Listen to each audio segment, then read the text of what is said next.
আসসালামু আলাইকুম বন্ধুরা, রাবিয়াস কিচেনে আপনাদের জন্য স্বাগতম। যেখানে আছেন আশা করি ভালো আছেন। আজকে আমি আপনাদের সাথে ভেন্ডির একটি রেসিপি শেয়ার করব। আশা করি আপনাদের কাছে ভালো লাগবে। এই রেসিপিটা আপনাদের ভাত বা রুটির সাথে খেতে পারেন অনায়াসে। দেখতে যেমন লোভনীয়, খেতেও মজাদার। এখন চলে যাব পুরো রেসিপিতে। এখানে আমি ঢেঁড়স নিয়েছি হাফ কেজি। এখন এগুলো আমি কেটে নিব।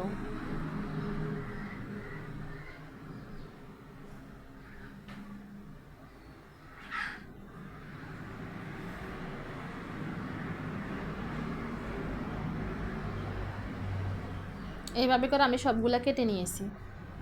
ঢেঁড়সটা আমি কাটার আগে ধুয়ে নিয়েছি আগে থেকে। এখানে আমার টমেটোটা আগে ফ্রোজেন করা ছিল ফ্রিজের।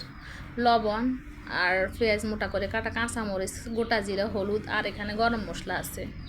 এখানে আমি একটা কড়াইতে সরিষার তেল দিয়ে দিব। এটা সরিষার তেল দিয়ে ভাজা করলে বেশি মজা হয়। আপনারা চাইলে সয়াবিন দিয়ে করতে পারেন, যারা খান না তারা। এখানে আমি তেলটা গরম হয়ে আসলে গোটা জিরা দিয়ে দিব।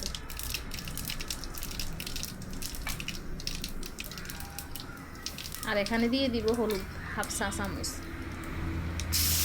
এবার আস্ত ঢেঁড়সগুলো দিয়ে দিব।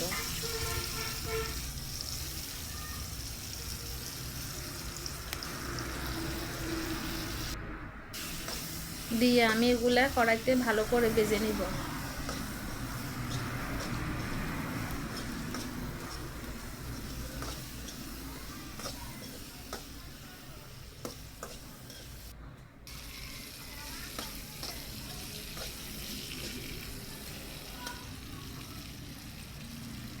এখন একটা ঢাকনা দিয়ে এটা আমি ঢেকে দিব 10 মিনিটের জন্য।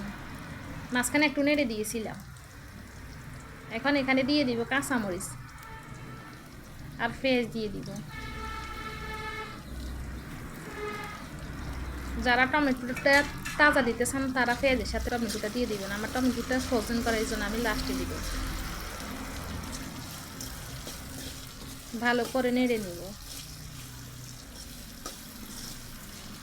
এই ঢেঁড়সটা রান্না করতে খুবই কম মশলা লাগে, খেতেও খুব সুস্বাদু হয়। এখন ঢাকনা দিয়ে আবার ডেকে দিব 5 মিনিটের জন্য। আমার ঢেঁড়সগুলো হয়ে আসছে। এখন এখানে দিয়ে দিব টমেটোগুলা আর গরম মশলা। আপনারা এখানে চিকেন মশলা দিতে পারেন।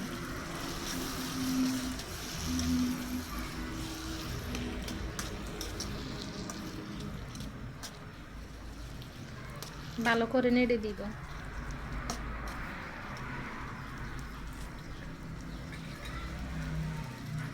এভাবে আমি 2-3 মিনিট জাল দিব। আমার এগুলো হয়ে গেছে দেখেন।